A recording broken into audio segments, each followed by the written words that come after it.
Hello नमस्कार राम राम आदाब सत श्री अकाल। मेरा नाम है नितिन और आप देख रहे हैं आपका अपना और मेरा यूट्यूब चैनल।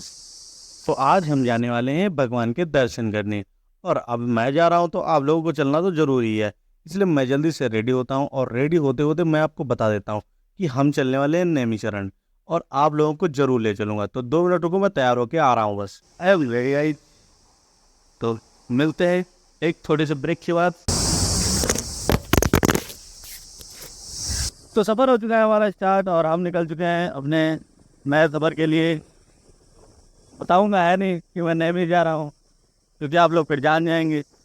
ये और चलते हैं और मौज मस्ती करते हैं और भगवान के दर्शन करके आते हैं। कुछ घंटों के सफ़र तय करने के बाद हमारे सामने था एक नैमिष का बहुत बड़ा बोर्ड जिस पे लिखा था आपका स्वागत है। तो हमारा स्वागत हो चुका था और हम एंटर कर चुके थे नैमिष धाम में। धाम का उल्लेख कई सारे वेद पुराणों में पाया जाता है, इसीलिए इस पवित्र स्थान के दर्शन करने के लिए हम पहुंच चुके थे।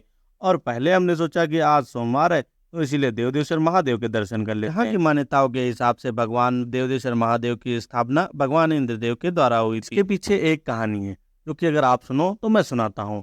तो भगवान है हमारे भोले बाबा बहुत दयालु और भोले वाले, इसीलिए जब वृत्रासुर नाम का दैत्य भगवान की आराधना पूजा करता है तो भगवान इनको दे देते हैं अमरता का वरदान। अब अमरता का वरदान पाकर दिमाग सही काम करता नहीं, इसीलिए ये कर देते हैं देवताओं से लड़ाई। और देवताओं से युद्ध जब होता है तो सारे देवता परास्त होने लगे। घड़ी में महर्षि दधीचि जी अपना शरीर त्यागते हैं, जिनकी हड्डियों से कई प्रकार के अस्त्र बनते हैं। इसमें से एक था वज्र जो इंद्रदेव के पास रहता है। तो इंद्रदेव जब वज्र लेकर जा रहे होते हैं तब नैमिषारण्य के घने जंगलों में भगवान देवदेश्वर भगवान की स्थापना कर देते हैं, इसके पश्चात भगवान इंद्रदेव वृत्रासुर दैत्य का वध कर देते हैं। तो ये रही इससे जुड़ी एक कहानी। इस मंदिर की बहुत सारी मान्यताएं मानी जाती हैं और यहाँ पर कुछ लोग श्रद्धालु आते हैं, लाखों श्रद्धालु जो कि अपनी मन्नत मांगते हैं और जब पूरी हो जाती है तो उसके समर्पित हो जाते हैं उसको पूरा करने में। तो आगे चलते हैं गोमती मैया के दर्शन करने। आ जाओ, पहुंच चुके हैं गोमती मैया के घाट पे। ये देखो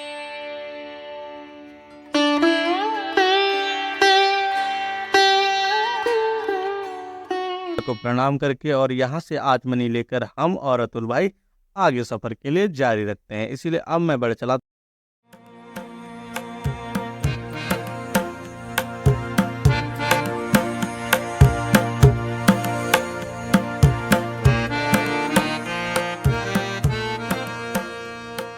भगवान महादेव के दर्शन हो चुके थे तो पेट में भी क्षुधा लग रही थी, इसीलिए कुछ खाना तो जरूरी था क्योंकि हम सुबह थे व्रत।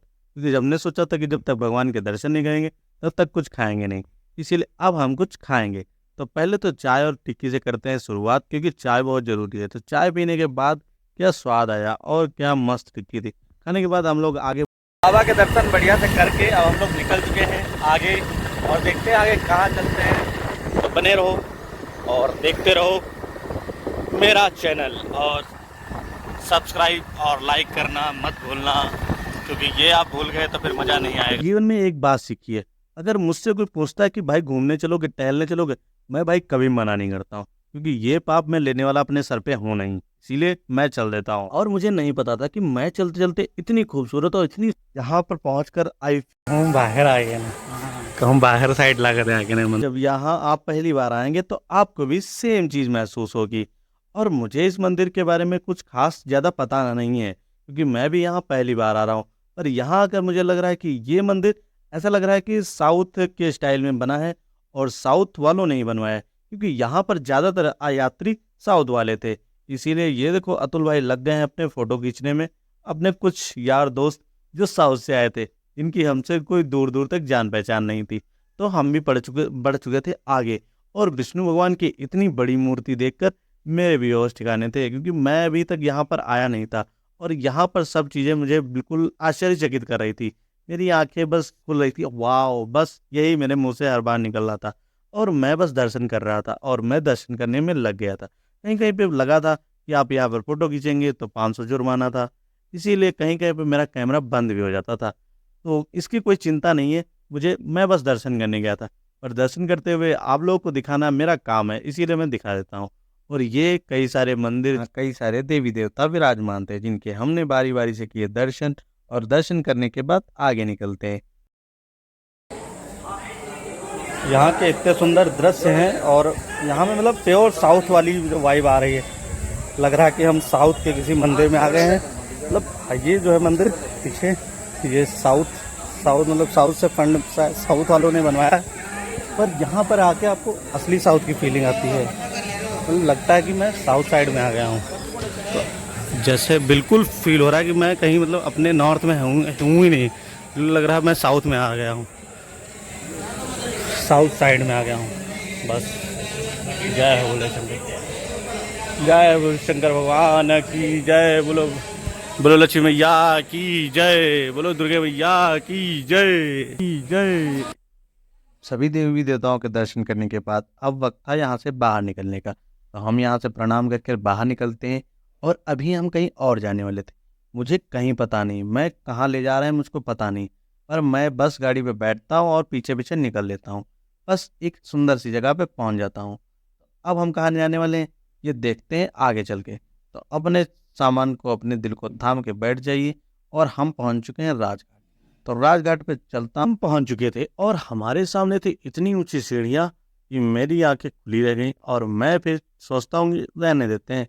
फिर सोचा चलो अब आए हैं यार, चढ़ ही लेते हैं, उसके बाद बार बार कहाँ आने का मौका मिलेगा।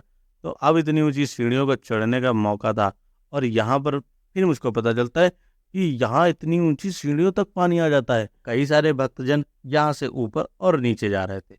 हम भी गोमती मैया की तरफ बढ़ चले थे और गोमती मैया के दरगाह यूपीआई चल रहा है। छोटे छोटे स्टॉलों पे भी यूपीआई एक्सेप्ट कर रहे हैं। बहुत अच्छी बात है कि हमारा इंडिया हो रहा है डिजिटल। और यहाँ देखो कैमरा वाले कैसे मेहनत कर रहे हैं, आधे पानी में खड़े हैं, इनको भाई बहुत मेहनत कर रहे हैं। तब भी कुछ लोग जानते हो इनसे भिड़ जाते हैं 20 रुपए के लिए और इनको पैसे देने में इनकार कर देते हैं। और बेचारे के देखो कितनी मेहनत कर रहे हैं यहाँ पे पानी में। भाई इनके लिए एक सल्यूट है भाई। इनको भाई जो खिंचवाते हो फोटो पैसे दे दिया करो यार, इनको मतलब परेशान मत किया करो। इतनी सारी मेहनत करते हैं, धूप में तुम्हारे लिए खड़े होते हैं। दोस्त दुनिया में पैसे चाहे जितने कमा लेना, पर कभी डरों को मत भूलना, कभी भगवान पे, कभी भगवान का निरादर मत करना और कभी अपने आप को ये मत समझना कि मैं भगवान से भी ऊपर हूँ। ठीक है, चाहे जितने बड़े बन जाओ, हमेशा भगवान के नीचे रहो। ठीक है, तो ये बात हमेशा ध्यान में रखना। बाकी जो करते हो करते रहो। जनते आगे बढ़ते बोलते हम पहुंच गए थे देवपुरी। देवपुरी 5 मंजिला एक मंदिर है, इसमें 108 देवी देवताओं की प्रतिमाएं हैं, मंदिर हैं। तो यहाँ पर मैं अंदर जाता हूँ और मेरे अंदर इतनी हिम्मत नहीं बची थी कि मैं सारे मंदिर घूमूं।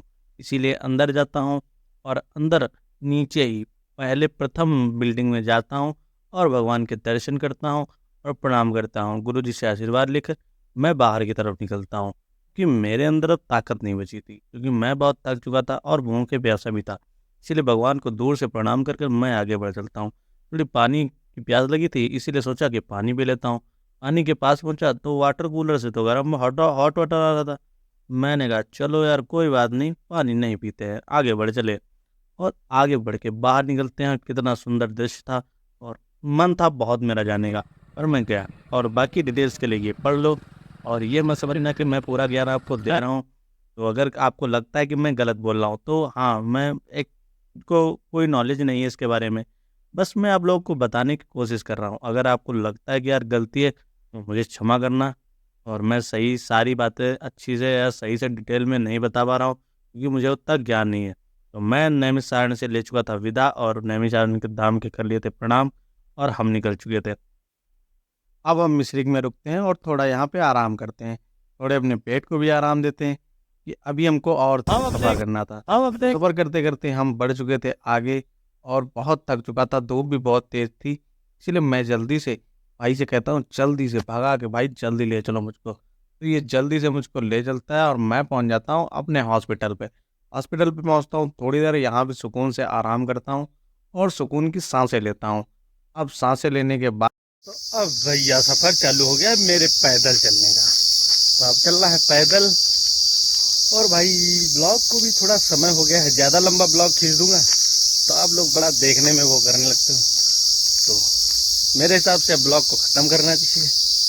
तो आप सबसे मैं इजाज़त चाहूँगा और आप सबसे एक रिक्वेस्ट करना चाहूँगा कि यार अगर यहाँ तक आए हो, वैसे कुछ ही लोग यहाँ तक आएंगे। तो जो लोग आए हो यार, एक लाइक और कमेंट में कुछ अच्छा सा भगवान के नाम लिख देना। और बस यही तक था हमारा सफ़र, और शायद कोशिश करूँगा कि अच्छी अच्छी वीडियो आती रहें चैनल पे और आप लोगों का मन बहलाती रहें, और कुछ आप लोगों का कुछ विकास के बारे में कुछ हो, और कुछ मतलब कुछ समाज से जुड़ी बातें बता पाऊँ आप लोगों को, कुछ अपने बारे में बता पाऊँ। बस इतना ही है जीवन में क्या है। और सोचता हूँ कि थोड़ा इस शक्ल का वैल्यू बढ़ा दूँ, तो इसी चक्कर में प्रयास कर रहा हूँ, इस शक्ल के वैल्यू बढ़ाने के चक्कर में। और यार सोच रहा हूँ कि जो माँ बाप को नहीं अभी तक सुख मिला है वो सुख दे दूँ। और हालांकि सब सोचते हैं कि मतलब जो माता पिता सोचते हैं माँ बाप, उनको वो सारी चीज़ें मिल जाएं या दे सकूं, तो मुझे उस लायक बना दे कि मैं अपने माँ बाप के सारे सपने पूरे कर सकूं। जो सोचें वो मैं कर सकूं, जो कहें वो दिला सकूं, जिस चीज़ पे हाथ रखते हैं वो दिला सकूं बस। और बस प्रभु से यही इच्छा है कि मांगूं चाहे मैं जो कुछ, पर जो उनको लगे कि ये मेरे लायक है वही चीज़ मुझको प्रभु जी दें। बस इसी के लिए धन्यवाद। और आप सबका भी बहुत बहुत धन्यवाद कि 300-350 की फैमिली हो चुकी है, तो उन सबका बहुत बहुत धन्यवाद। और वीडियो को यहाँ पे समाप्त करते हैं।